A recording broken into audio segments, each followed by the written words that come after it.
আজকে অসংখ্য বাবা মা অভিভাবক আপনার চোখের সামনে আপনাদের ছেলে মেয়েদেরকে শুধুমাত্র ফিকির করছেন, আপনি বাবা ও আপনার ছেলে, মা ও আপনার সন্তান। বাবা মা আর সন্তানের সাথে সম্পর্কের ভিত্তি উপার্জন। উপার্জন বাবার একটাই ফিকির, বয়স হয়ে গেছে এখনো টাকা রোজগারের কোনো বুঝ হলো না, তাড়াতাড়ি হয় বিদেশ পাঠাও, নইলে কিস্তিতে পারো, সুদে পারো, 2 নম্বরই করে পারো, 6 নম্বরই করে পারো, কোনো না কোনো ভাবে ফুলাটার একটা লাইন ধরায় দাও। লাইন মানে টাকা, লাইন ধরায় দাও মানে টাকা। 12 লাখ টাকা লাগবো ইটালি, কোনো অসুবিধা নাই। কোন দিন? সর্বোচ্চ 12 দিন সময়। চাচাই ঠিকই জমি বেচে চালাইছে 6 লাখ টাকা, 3 লাখ টাকা সুদে নিছে, 3 লাখ টাকা কিস্তিতে নিছে, নিয়ে 12 লাখ টাকার ব্যবস্থা 12 দিনের মধ্যে ব্যবস্থা হইয়া ফুতে ফ্লাইট হয়ে গেছে। মানুষের দ্বারে বলে দিছে খাস করে কিন্তু দোয়া করবেন, আল্লাহ আল্লাহ করে ফোলাগারে বিদেশ পাঠাইছে। অথচ সামনে তো আল্লাহ আল্লাহ করে পাঠান নাই, সুদে না পাঠাইছে। আমনে তো আল্লাহ আল্লাহ করে পাঠান নাই, কিস্তিতে পাঠাইছেন হারাম দিয়ে। হারাম কেন হারাম নিলেন? আমনে লুভি, দুনিয়া লুভি, আমনে সম্পদ লুভি। আমনের ফুতে বুঝছেন, আমনও বুঝছেন না আর কি। আমনের কলজার ভিতরে হইল ছেলে আমার টাকা উপার্জনের মেশিন, ওরে দিয়ে আমি যদি টাকা রোজগার করতে পারি তাহলে বিল্ডিং করতে পারবো, জমি কিনতে পারবো, দুনিয়া ভোগ করতে পারবো। আখেরাত আপনিও ভুলে গেছেন, আখেরাত আপনার সন্তানও ভুলে গেছেন। নাহলে ইমানদার মুসলমান, কোন মুসলিম বাবা ইমানদার 1000 বার পৃথিবী থেকে জান যাবে কিন্তু হারাম তো নিতে পারে না, হারাম তো নিতে পারে না। ওই যে বললাম আমরা এটা বুঝছি যে সন্তানের টাকা পয়সা, সন্তানের কামাই রোজগারির ব্যবস্থা করা এটা আমি বাবার একক দায়িত্ব। এটা আল্লাহ পারবে না। আল্লাহ ছোটবেলায় মার মুখ থেকে দুধ পান করাইছে, এটা যদিও পারছে, ছোট্ট থাকতে পারছে, আল্লাহ 16 বছর 18 বছরের সন্তানকে আর লালন পালন করতে পারবে না। নাই তো ইনসাফ করেন, নাহলে একজন বাবা এখন প্রতিবাদ করেন, যদি কেউ সুদ নিয়া থাকেন, কিস্তি নিয়া ছেলেরে বিদেশ পাঠাইয়া থাকেন, তো আমনে এখন দাঁড়াইয়া প্রতিবাদ করেন যে আমি আল্লাহর জন্য পাঠাইছি, আখিরাতের জন্য পাঠাইছি সুদে।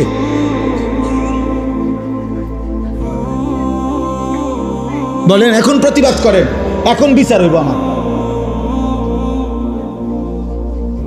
কিস্তিতে টাকা নিছেন কেন? তাইলে সুদে টাকা নিলেন কেন? আপনি বুঝছেন ওর দুনিয়া যদি আমি না চালাই আল্লাহ চালাইতে পারবেন। আর কোনো কারণ নেই। অথচ চোখের সামনে এই সেই বাবা, যেই বাবা আজকে 6 মাস ওই বাড়ি ওতে বেড়া বিদেশের ভিসা দিব, এই বেড়ার কাছে আজকে 6 মাসে মনো 200 বার বুড়া মিয়া লাঠি বর করে করে গেছে এখন বিশাল লাগিয়া কতবার গেছে, কিন্তু উনার ঘরে উনার 18 বছরের ছেলেটা আজকে 365 দিনে খুদার একটা বছরে কোনো দিন একদিনও ফজরের নামাজ পড়ে না। এত বড় নিকৃষ্ট জানোয়ার মুসলমানের ঘরে ঘুমায়, এই বাবা একটা কাঁদেও না, একটা বার একটা মানুষের কাছে বলেও না, ফুলাটারে একটা বার জিগায়ও না, কিরে আব্বা তুই মুসলমান কিনা সেটা বল। কি বিষয়টা কি বলেন আব্বা, কি বুঝাইতে চাইছেন আপনি? আপনি দুনিয়া লুবি নাকি আখেরাত প্রত্যাশী? আপনি বলেন। আপনি যদি আখেরাত বুঝতেন, আপনি যদি কবর বুঝতেন, আপনার ঘরে আপনার সন্তান 365 দিনের এক বছরে কোনোদিন ফজরের নামাজ পড়বে না, কোনোদিনও না। এ মুসলমান বলো না আব্বা, তোমরা বলো। এই ছেলে, তোমরা যারা 365 দিনে এক বছরে কোনোদিন মুসলমানের ঘরে জন্ম নিয়া কোনোদিন ফজরের নামাজ পড়লা না, তুমি মুসলমান? তোমার আল্লাহ আছে, তোমার এক সৃষ্টিকর্তা আছে তোমার। কোনো নবী আছে? তোমার কোনো ধর্ম আছে?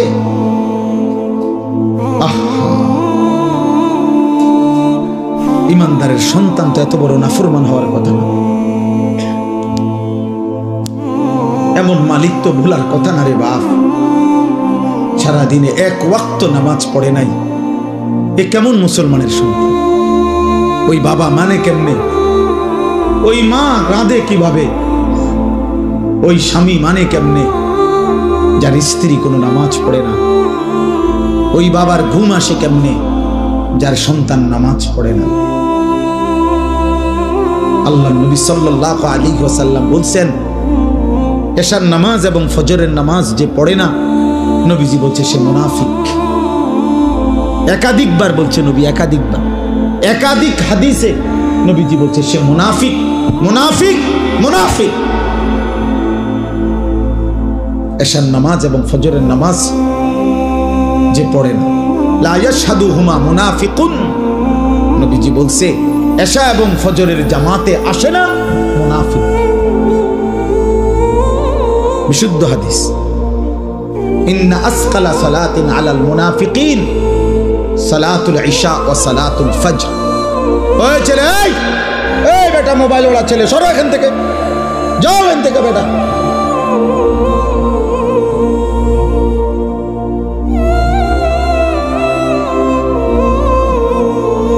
জি, একজন শুনলো কোনো সমস্যা নাই, একজনের জন্যই বললাম। আমি তো ভোটে দাঁড়াইছি না যে সবার সমর্থন আমার দরকার। আপনাদের প্রত্যেকের একটি ভোট আমার খারাইয়া মতেন আর বইয়া মতেন, এটা দেখার বিষয় না। আমার ভোট দরকার না, না, আমি ভোটের জন্য আসি নাই, আল্লাহর কথা বলতে আসছি, আখিরাতের জন্য আসছি। তোমরা একটা ছেলে বলো আব্বা বিষয়টা কি, কি বুঝাইতে চাচ্ছ? আমি দাঁড় করাই। এই এখন এখানে যদি 200-400 ছেলে বসে থাকো, যদি তোমরা 300 ছেলে হও, 500 ছেলে হও, 200 ছেলেও যদি হও, তো তোমাদের অধিকাংশ ছেলে বেনামাজি, চেহারা দেখলেই বোঝা যায়। এমন পাষাণ হইলা কেমনে বাপ? এমন মালিকরে সেজদা দিলা না কেমন? একজন বক্তার চেহারা দেখে কি হবে আব্বা? অন্ত দেখলা ভাইয়া, আমি হাত জোড় করে বলি, নওজওয়ান আমার তো দেখছো, আমি আসছি, খালাস, দেখা তো হইছে, চেহারা তো দেখলা, অতএব বেনামাজি, এবার তুমি চলে যাও, আমি অনুমতি দিলাম, যাও বাবা, চলে যাও। যার কপালে সেজদা নাই, একটা সেজদা যে দিল না, ও তো আল্লাহর দুশমন। ওর ভালোবাসা দিয়ে আমি করুন কি? আমার লগে ছবি উঠাইবা, আমি আসি, ছবি উঠাও, ছবি উঠাইয়া ফেসবুকে দাও। কোন বিবেকবান মানুষ বলবে, হে যুবক, হয় তুমি হুজুরের মতো না হুজুর তোমার মতো, বলো একটা করো, হয় হুজুরকে তোমার দিকে নাও, হয়তো তুমি হুজুরের দিকে আসো, একদিকে হও। বলবে না? কথা বলে না, বলবে না? বলো না বাপ। অতএব আমি এটা বুঝাইতে চাইলাম, আপনাদের বাবাদেরকেও বললাম, আজ স্বার্থপর মা বাপ শুধু সম্পদের হিসাব মিলাইতেছেন। সম্পদ আপনার চোখের সামনে 20 বছর যার স্ত্রী পর্দা করে না, এটা কোনো বেডই? তুমি বেটা কোনো স্বামী, বেটা কাপুরুষ তো এত কাপুরুষ হয় না বেটা।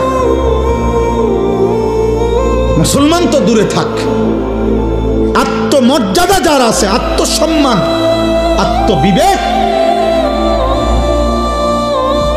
তার স্ত্রী বুঝি, বেটি আমার বউ, আমি বিবাহ করলাম, হালাল পবিত্র স্ত্রী আমার, তোমার রং চায় রাস্তার বেড হইত, তোমার এটা কিতা, আমনি কিতা, আমনি প্লাস্টিক নি, আমনি কিতা আসলে, আমি কি জাতের বেড হইতাম না? আপনার গায়রতে লাগে না? আপনার প্রেস্টিজে লাগে না? আত্মসম্মানে লাগে না? আত্মসম্মান মানুষের শ্রেষ্ঠ নিয়ামত, গায়রত। এটাকে অহংকার বলে না, এটাকে বলে আত্মসম্মান। অর্থাৎ আমার ধর্মের একটা ইজ্জত আছে, আমি এক রবের গোলাম, আমি এক নবী মুহাম্মদ সাল্লাল্লাহু আলাইহি সাল্লামের উম্মত। নবীজির একজন সাহাবী, মাত্র 16 বছর বয়সের যুবক কিশোর, মুসাইলামা কাজ্জাব, মিথ্যা নবী দাবিদার, ওনাকে আটকাইছিল। ভণ্ড এই পৃথিবীতে প্রথম যে ব্যক্তি নিজেকে মিথ্যা নবী দাবি করছিল নবীজির জামানার শেষে ইন্তেকালের পূর্ব মুহূর্তে মুসাইলামা, এই নিকৃষ্ট কাফের বেঈমান নবীর ওই সাহাবী, কিশোর সাহাবীকে আটকায় ফেলছিল, বন্দি করে বলছিল, তুই শুধু একবার বলবি আমি মুসাইলামা আল্লাহর নবী। উনি বলছে আমি 1000 বার বলবো আনতা কাজ্জাব, তুমি মিথ্যাবাদী। বাল মুহাম্মাদুর রাসূলুল্লাহ, বরং মদিনার বন্ধু আমার মুহাম্মদ তিনি আল্লাহর রাসূল। আমরা কিতাবে পড়ছি মুসাইলামা এই সাহাবী 16 বছরের, এই বাবা শোনো, 16 বছরের এই সাহাবীকে শরীরের একটা একটা অংশ টুকরা টুকরা করে কাটছে, হাত, নাক, চোখ, কান, জিহ্বাটা কাইটা, সারাটা শরীর কাইটা কাইটা। খোদার কসম আমি উর্দু কিতাবে পড়ছি, এভাবে গোশতের টুকরা যেভাবে পিস পিস করে, এরকম গোশতের টুকরার পিস পিস করে এরপরে ছিন্ন ভিন্ন করে ছিটাইয়া ফেলে দিছে, ওনাকে শহীদ করে দিছে। আল্লাহর কসম, এই খবর যেদিন মদিনায় ওনার মার কাছে আসছে, মা উম্মে আম্মারা, ওই মাও মহিলা সাহাবী ছিলেন, হাবিব ইবনে জায়েদের মা উম্মে আম্মারা, এই মহিলা ওনার কাছে আইসা সাহাবীরা অন্যরা বলছে, মা তোমার সন্তান হাবিব পরে মুসাইলামা ভণ্ড বেঈমান হত্যা করছে, শহীদ করছে, তোমার সন্তানের একটা একটা টুকরা শরীর পিস পিস করে করে ফেলছে, কিন্তু তোমার সন্তান শেষ মুহূর্ত পর্যন্ত নবী মুহাম্মদকে রাসূল বলছে, আর ওরে মিথ্যাবাদী বলছে, কাজ্জাব বলছে, কাজ্জাব। আল্লাহর কসম, ওই মা একটা চিৎকার দিয়া বলছে, লিহাযাল ইয়াউম আরদাতুহু, মদিনাবাসী এমন একটা দিনের জন্যই আমি আমার সন্তানকে বুকের দুধ পান করাইছি। আমার সন্তান আমার বুকের দুধের হক আদায় করছে। আমি 2 বছর বুকের দুধ পান করাইয়া আমার দিলের স্বপ্ন ছিল সন্তান আমার আল্লাহর জন্য জান দেবে, আমার রাসূলের মহব্বতে জীবন দিবে। আমার সন্তান জান দিছে, শহীদ হইছে, আমার দুধের হক আদায় করছে। আমার মা, আমি সার্থক মা, আমার সন্তান শহীদ হয়েছে। আজকে তোমরা যুবক যারা, তুমি একবার বলো তো তোমার মারে এখন জিগাইবা যাইয়া, তোমাদের যাদের মা আছে, যে মা 2 বছর আপনি বুকের দুধ আমারে পান করাইছেন, কতবার আমারে বুকে ওই যে দেখেন উনি ওনার সন্তানকে বুকে জড়ায় রাখছে। এইভাবে প্রতিটা সন্তান বাপ তোমাকে তোমার মা 1000 বার, লক্ষ বার বুকে জড়ায় রাখছে, কতবার আদর করছে, চুমা দিছে গালে মুখে, গালে মুখে। সেই ছোট্টবেলায় বাবা কতবার আদর করছে, কত জনেরে দেখাইছে, আমার ছেলেটার একটু হাত মুছা দেন, দোয়া করে দেন, আল্লাহ যেন আমার ছেলেটারে মানুষ বানায়।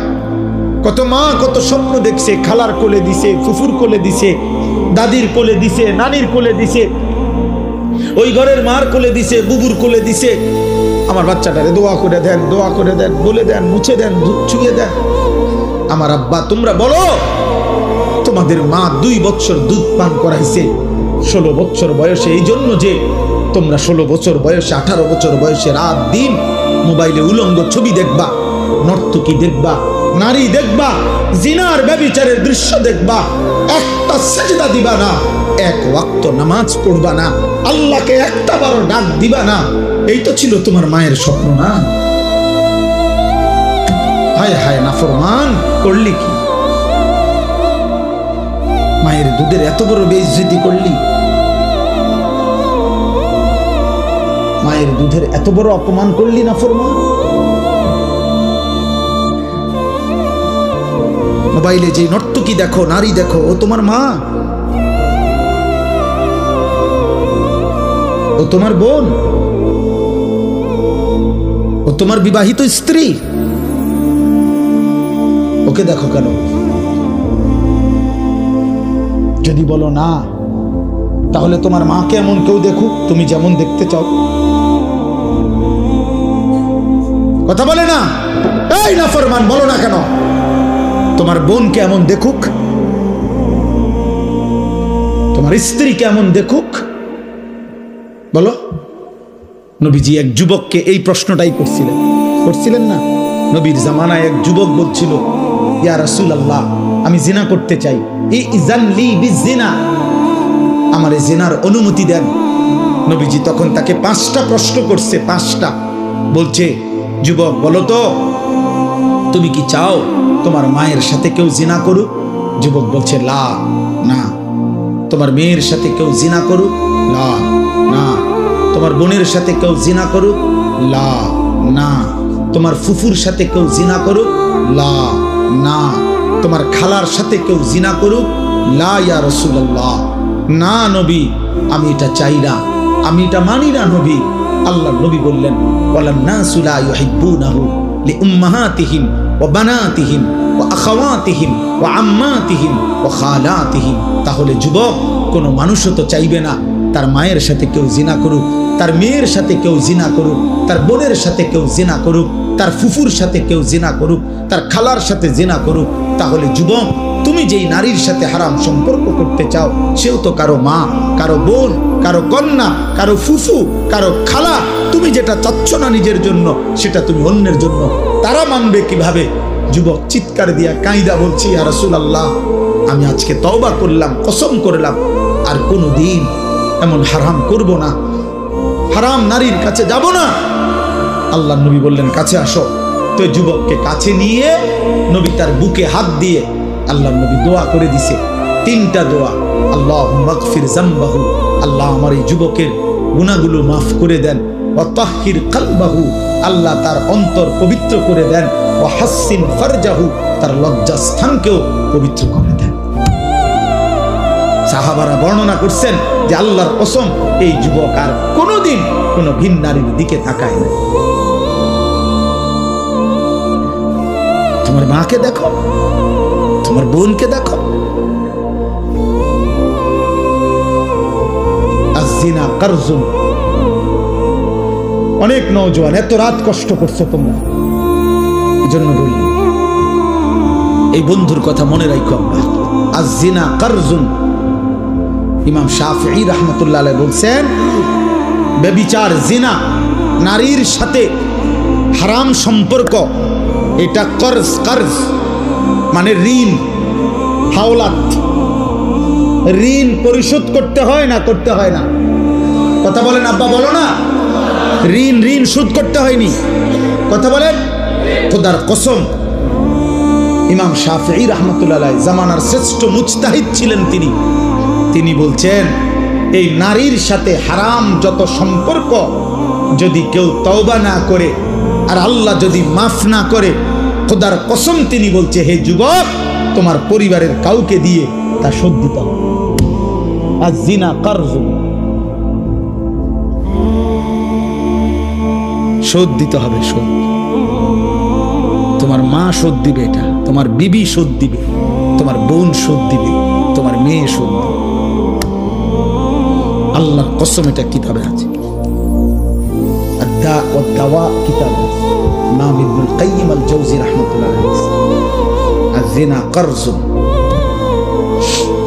যদি তওবা না করো, তিনি বলছেন আল্লাহ যদি মাফ না করে, তোমার পরিবারের কাউকে দিয়ে তার শোধ দিবে।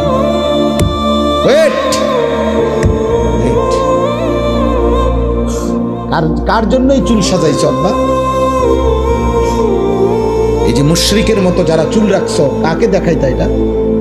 এই যে সামনের এত বড় চুল, এই ঝাঁকড়া চুল, ডান দিকের এই চুল, বাম দিকের, কোন নর্তকীরে দেখাইতা না জোনায়েদ বাগদাদিরে দেখাইতা?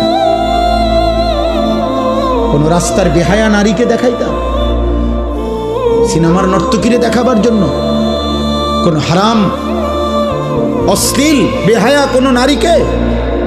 তো ও দেখলো, তো এরপরে কি হবে? এরপরে কি হবে বলো না?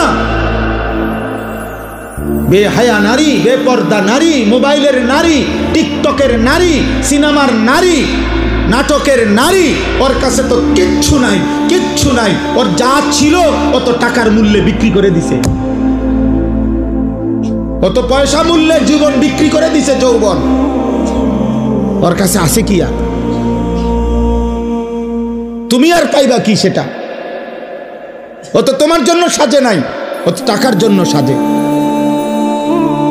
ও তোমার জন্য নাচে না, ও টাকার জন্য নাচে। ও তো তোমার জন্য গায় না, টাকার জন্য গায়। ও তোমার জন্য অভিনয় করে না, ও তো টাকার জন্য অভিনয় করে। ও তো নিজেই বলে আমি একজন অভিনয় শিল্পী, আমি মূলত আসল কিছু না, আমি অভিনয় করি। অভিনয় অভিনয়, আমি ধোকা দেই, ধোকা ধোকা, নাকি বলেন ভাই? মুজিব ভাই কর অভিনয়, হে নিজে কয় নাই? সেই তো বলতেছে আমি অভিনয় শিল্পী, আমি অভিনেতা, আমি অভিনেত্রী, মানে আমি অভিনয় করি, আমি ধোকা দেই, আমি আসল না, আমি আসল না। অতএব দয়া করে রাত গভীরে কষ্ট করছেন প্রিয় নওজোয়ান, মায়ের হক আদায় করো, রবের হক আদায় করো। আলহামদুলিল্লাহ রাব্বিল আলামিন। আল্লাহ বলছে বান্দা সমস্ত প্রশংসা আমি আল্লাহর জন্য। চারিদিকের যত আয়োজন, সৃষ্টির যত আয়োজন, যেখানে যা, যেখানে যত সুন্দর, যেখানে যত হাসি, যেখানে যত মায়া, যেখানে যত ভালোবাসা, যেখানে যত রূপ, যেখানে সুন্দর, সবই আমার, সবই আমার। ফুল হাসে আমি দিয়েছি, পাখি হাসে আমি দিয়েছি, গাছ সুন্দর আমি দিয়েছি, হ্যাঁ স্ত্রী সুন্দর আমি দিয়েছি, ছোট্ট সন্তান সুন্দর আমি দিয়েছি, চোখের সুন্দর আমি দিয়েছি, হাতের সুন্দর আমি দিয়েছি। গোটা কায়নাত বান্দা আমি আল্লাহ নিজ হাতে ইন্না জাআলনা মা আলাল আরদি জিনাতাল লাহা, জমিনের সব কিছু আল্লাহ বলে বান্দা আমি সৌন্দর্যময় করে আমি বানাইছি, আমি বানিয়েছি, আমি সাজিয়েছি। অতএব সব প্রশংসা আমার, কারণ সবই তো আমার। কার? আল্লাহ। আল্লাহ। তুমি আমাকে ডাকো না কেন? চারিদিকের যত আয়োজন সব তো আমার, তা আমার কথা মনে পড়ে না? একবারও বলবা না তুমি আলহামদুলিল্লাহ? এমন সুন্দর খাবার খাইয়া শেষ করলা, একটা বারো জামানে বললা না আলহামদুলিল্লাহ? 6 ঘন্টা ঘুম থেকে জেগে উঠলা, একবারও বললা না আলহামদুলিল্লাহ? হ্যাঁ, একবার যদি 10 মিনিট পেশাব বন্ধ হয়ে যায়, পায়খানা বন্ধ হয়ে যায়, কি হবে বান্দা তোমার? হার্টের সার্কুলেশন যদি বন্ধ হয়ে যায়, কি হবে বান্দা তোমার? রক্তের শিরা উপশিরায় চলমান ধারা যদি বন্ধ হয়ে যায়, কি হবে তোমার? আমার ড্রাইভার, তার ছোট্ট বাচ্চা মেয়ে হয়েছে নতুন, আজকে 1.5 মাসের মতো। এ সামান্য বলতেছে হার্টে সামান্য একটু সমস্যা। আজকে 1.5 মাস ধরে হসপিটালে, জন্মের পর থেকে বেচারা 1-2 দিন গাড়ি চালায়, আবার অন্য আমার আরেক ড্রাইভার ভাই চালায়, আবার আসে আবার যায়। তাইলে এই সামান্য একটু স্বাভাবিকতার এলোমেলো হলে তামাম দুনিয়া দিয়েও তো কুলাইতে পারতাম। আল্লাহ ভালো না রাখলে, আল্লাহ সুস্থ না রাখলে, আগামীকালকের ভোর যদি না ওঠে, দোস্ত আমার সারাদিনে 1 ওয়াক্ত নামাজ পড়লা না, দিন রাত মোবাইলে নারী ছবি অস্থির দৃশ্য দেখে রাতের 3টা পর্যন্ত ঘুমাইলা, এই ঘুম যদি না ভাঙে, এই রাত যদি আর ভোর না হয়, তোমার চোখ যদি আর না মেলে আব্বা, তাহলে একটা ওয়াক্ত সেজদাও দিলা না, শরীরটাও নাপাক ছবি, নাপাক দৃশ্য, হারাম নারীর ছবি দেখতে দেখতে, হারাম কল্পনা করতে করতে, হয় নিজের হাত নাই তো বাস্তবতার শরীর হারাম বীর্যপাত করে নাপাক করে দিলা, নষ্ট করে রাখলা, এইভাবে জন্তু জানোয়ারের মতো ঘুমায় রইলা। এই ঘুম যদি আর না ভাঙে, এই রাত যদি আর ভোর না হয়, এমন কি হইতে পারে না? ফিলিস্তিনের কত বাচ্চা রাত্রে ঘুমাইছে আর জাগে নাই, এমন হয় নাই? গাজার কত সন্তান, মায়ের কোলে এমন সন্তান, বাবার কোলে এমন সন্তান হারিয়ে যায় না? মাত্র 2 বৎসরে গাজায় ৭৫,০০০-এর চাইতে বেশি ইমানদার মুসলমান শাহাদাত বরণ করছে। এমন শাহাদাত, এমন মৃত্যু আমাদের কি হইতে পারে না? অতএব আমি অনুরোধ করি, একটা ছেলেকে বললাম, যদি বিবেক থাকে আজকে সেজদা দাও, আজকে এখান থেকে গিয়ে ঘরে যাইও না, মসজিদে যাও। পূর্ব জামানার এক ডাকাত সর্দার ছিলেন সমরকন্দের, আমরা কিতাবে পড়ছি, ফুজাইল ইবনে ইয়াজ। পরবর্তী জামানায় যিনি আল্লাহর শ্রেষ্ঠ আউলিয়া হয়েছিলেন ফুজাইল ইবনে ইয়াজ, উনি প্রথম জীবন ডাকাতের সর্দার ছিলেন। একদিন রাত্রি গভীরে এক বাড়িতে ডাকাতি করতে যখন দরজার সামনে গেছে সাঙ্গপাঙ্গ নিয়া, আল্লাহর কুদরতে বাড়িওয়ালা তখন রাত গভীরে কোরআন শরীফ তেলাওয়াত করতেছিলেন। আমি আরবি কিতাবে পড়ছি, আজ-জুহাদু মিআতুন এই কিতাব। তো রাত্রি গভীরে ওই বাড়িওয়ালা তখন আল্লাহর কোরআন পড়তেছে, আর ঠিক উনি যখন আইয়া দাঁড়াইছে, এই ডাকাত সর্দার বাড়িওয়ালা তখন কোরআনের একটা আয়াত পড়ছে, আলাম ইয়ানি লিল্লাযীনা আমানু আন তাখশা কুলুবুহুম লিযিকরিল্লাহ। হে আমার মুমিন বান্দা, আমি আল্লাহর স্মরণে, আমার বন্দিগি, আমার জিকিরের জন্য তোমার দিলটা নরম হওয়ার সময় আজও কি হয়নি? আর সেজদা দিতা না বান্দা আমারে? 30 বছর হয়ে গেল সুদ খাইতেছ, ছাড়তা না এটা? তাইলে 10 বছর হয়ে গেছে কোনদিন ফজরের নামাজ পড়লা না, আর পড়তা না বান্দা? 40 বছর হয়ে গেছে বিড়ি সিগারেট খাইতেছ অনবরত, তাহলে কি আর ছাড়বা না এটা? 60 বছর হয়ে গেছে কথায় কথায় গালিগালাজ করো, এই বদভ্যাস কি বান্দা আর ছাড়বা না? তাইলে 25-20 বছরের মা বোন আজ 20 বছর ধরে বেপর্দা চলতেছেন, তাহলে আর পর্দা করতেন না? 30 বছর ধরে যেই ঘরে টেলিভিশন চলে, প্রতিদিন নাটক, সিনেমা, নর্তকীর ছবি চলে, ছেলে মেয়ে নাতি নাতনি দেখে, হে বাবা, এই ঘরে কি আর তাহলে টেলিভিশনের আওয়াজ বন্ধ হবে না?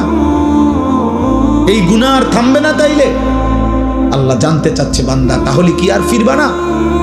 এই কথাইটা উনি শুনছে, শুই নাই, কিতাবে লিখছে, ফাওয়াকাফা, ফুজাইল থেমে গেছে, আর দরজায় হাত দেয় নাই, ভাঙে নাই, ডাকাতি করতে বলে হাত দেয় নাই, ফাআদবারা, পিছনের দিকে চলে আসছে, আয়েশা 2 হাত তুলে একটা চিৎকার দিয়া, গভীর রাতে চিৎকার দিয়া বলছে, বালা ইয়া রব্বি কদ আনা, এই রব সময় হয়েছে মাওলা, সময় হয়েছে রে মাওলা, আমি ছেড়ে দিলাম না, আমি ছেড়ে দিলাম, আমি করব না আর ডাকাতি। এরপরে উনি তওবা করে রাত্রি গভীরে তওবা করে সেদিন থেকেই ভালো হয়ে গেছেন। পরে এই সমরকন্দ রাশিয়ার একটা এলাকা, ওইখান থেকে হিজরত করে মক্কায় আল্লাহর ঘর কাবার পাশে, এরপরে বাকি হায়াত, মৃত্যু পর্যন্ত তিনি বাকি হায়াত কাটাইছেন। ফুজাইল ইবনে ইয়াজ সাইয়্যিদুল আউলিয়া, আউলিয়াদের সর্দার হইছেন। ওই জামানার খলিফা ছিলেন উনি, যখন মক্কায় ছিলেন, পরবর্তীতে আউলিয়া বুজুর্গ হইছেন এই ডাকাত সর্দার। তখন খলিফা ছিলেন মারওয়ান ইবনুল হাকাম। ওই কিতাবে লিখছে, পরবর্তীতে এই ডাকাত সর্দার যিনি আল্লাহর ওলি হইছেন, এই ডাকাত সর্দার ওলি যিনি হলেন, উনার কাছে একটু দোয়ার জন্য ওই জামানার এই ইসলামী খেলাফতের যিনি খলিফা ছিল মারওয়ান, সে আসতো উনার সাথে সাক্ষাৎ করতে। আর আয়েশা সর্বপ্রথম হযরতে ফুজাইলের 2টা জুতা বুকের মধ্যে নিয়ে লাগায়া হযরত ফুজাইলের সামনে দাঁড়াইয়া বলতো, হযরত, এই বাদশাহ মারওয়ান আপনার কাছে একটু দোয়ার জন্য আসছে। যিনি খলিফা, যিনি বাদশাহ। এজন্য প্রিয় ভাই, রহম করো, রহম করো, এমন সুন্দর জীবন নষ্ট করো না, এমন মালিক বইল না। আল্লাহ বলছে, রব্বিল আলামিন, আমি গোটা জগৎ সমূহের প্রতিপালক, আমি রব, আমি শুধু সৃষ্টিকর্তা না, আমি শুধু বানাইয়া ছেড়ে দেই নাই, আমি লালন করি, পালন করি, আমি রব, আমি শুধু সৃষ্টিকর্তা না। আমি শুধু ছেড়ে দেই নাই, বরং রব বলে কাকে? তাফসীরের মধ্যে আছে তাবলীগুশ শাইই ইলা কামালিহি শাইআন ফাশাইআন, অনস্তিত্ব থেকে কোনো জিনিসকে অস্তিত্বে এনে প্রতি সেকেন্ড প্রতি মুহূর্তে পূর্ণতার শেষ পর্যন্ত চূড়ান্ত পর্যায় পর্যন্ত যিনি তার সকল প্রয়োজন সব অবস্থায়, সে বলুক বা না বলুক, জানুক বা না জানুক, যিনি তার সব প্রয়োজন প্রতি সেকেন্ডে পূরণ করছেন তাকে বলে রব। আর এটা শুধুই আল্লাহ। আমরা এই পৃথিবীতে ছিলাম না, আমাদেরকে পৃথিবীর অস্তিত্বে এনেছেন কে? আনার পরে আল্লাহ আমাদের লালন পালনের দায়িত্ব নিছেন কোন বছর থেকে? 4 বছর বয়স থেকে। কথা বলে না। আবার দায়িত্ব ছেড়ে দিবেন কোন বছর? 40 বছর পর। প্রথম অস্তিত্বের প্রথম সেকেন্ড সেদিনও তিনি রব, আমার মৃত্যুর শেষ সেকেন্ড সেদিনও তিনি আমার। আল্লাহ বলে বান্দা তুমি বলো কিংবা না বলো, তোমার বাপ অভিমান করতে পারে, তোমার মা কখনো রাগ করতে পারে, আমি মালিক তোমারে ছেড়ে দেব না। তোমার যা দরকার তুমি আমারে ডাকো বা না ডাকো, সেজদা দাও বা না দাও, ঈমান আনো আর কুফরি করো, গোলামি করো আর নাফরমানি করো, আমি তোমাকে দিয়েই যাব, আমি তোমাকে খাওয়াইয়েই যাব, আমি তোমাকে পান করাইয়েই যাব। আমার আসমান থাকবে, আমার জমিন থাকবে, আমার সূর্য উঠবে, আমার চাঁদ উঠবে, আমার রোদ আসবে, আমার বৃষ্টি আসবে, আমার রাত আসবে, আমার দিন আসবে, আমার সৃষ্টি জগৎ, আমি খাবারের ব্যবস্থা করব, আমি রিজিকের ব্যবস্থা করব, আমি সব ইন্তজাম করে আমি না রব, আমি তোমারে রাখবো, লালন করব, পালন করব। কেন? আর রহমানির রহিম, আমি ভীষণ দয়ালু। যারে আমি বানাইছি তারে আমি ভেঙে দেই কেমনে? যারে আমি বানাইছি তারে আমি ধ্বংস করি কেমনে? যারে আমি বানাইছি তারে আমি আসার দেব কেমনে?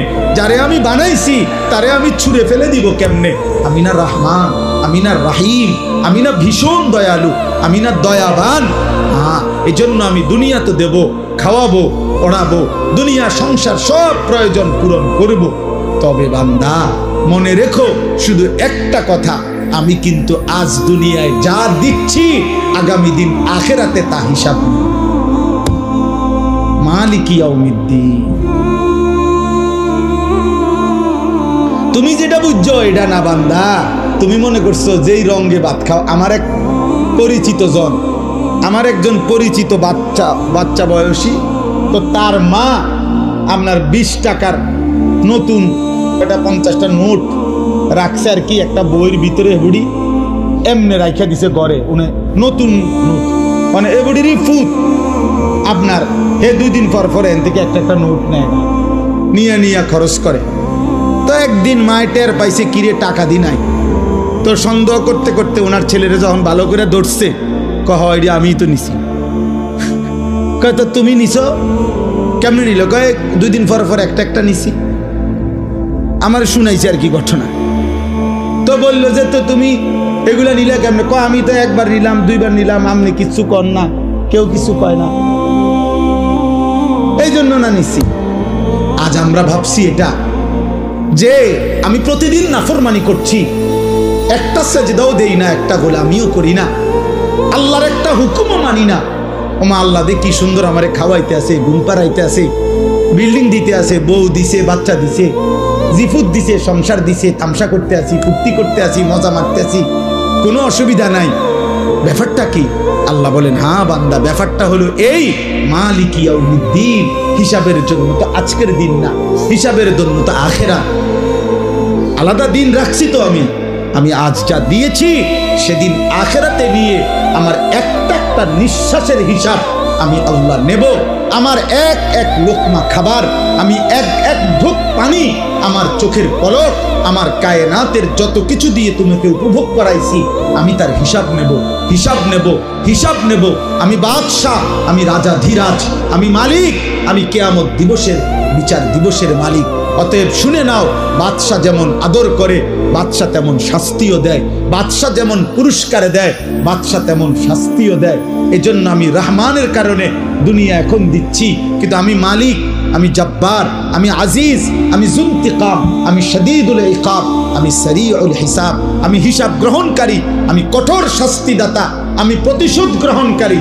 অতএব আমি আখিরাতে ছাড়বো না বান্দা। আমার একটা নিয়ামতের সেকেন্ড মিনিট মুহূর্ত মুহূর্তের হিসাব আমি নেব নেব নেব। সেদিন আমি আল্লাহ তোমার বেইজ্জতি করে কঠিন আযাব দিয়ে একটা একটা লাথি দিয়া জাহান্নামে ফেলাইব। একটা একটা লাথি।